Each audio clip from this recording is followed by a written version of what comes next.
Hi friends, అందరికీ నమస్కారం. తెలుగు రాష్ట్రాల్లో భారీ ఉష్ణోగ్రతలు నమోదవుతున్న నేపథ్యంలో విద్యార్థులను దృష్టిలో ఉంచుకొని ఒంటిపూట బడులకు సంబంధించి 2 కీలక అప్డేట్లు అయితే రావడం జరిగింది.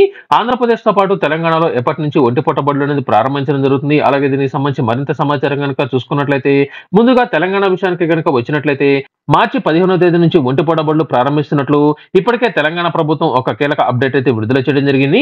తెలంగాణలో ఉష్ణోగ్రతలు పెరుగుతున్న నేపథ్యంలో విద్యార్థులను దృష్టిలో ఉంచుకొని మార్చి 15వ తేదీ నుంచి ప్రైవేట్ అలాగే ఎయిడెడ్ స్కూళ్లకు ఏప్రిల్ 23వ తేదీ వరకు ఒంటిపూట బడులు నిర్వహిస్తున్నట్లు తెలంగాణ ప్రభుత్వం అయితే తెలియజేయడం జరిగింది.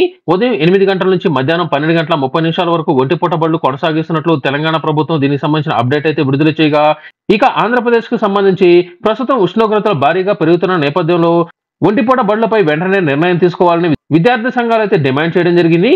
విద్యార్థులు వడదెబ్బ బారిన పడే అవకాశం ఉందని, వారి శ్రేయస్సును దృష్టిలో ఉంచుకొని మార్చి 11వ తేదీ నుంచి ఒంటిపూట బడులు ప్రారంభించాలని ఎస్టీయూ ప్రభుత్వాన్ని అయితే కోరడం జరిగింది.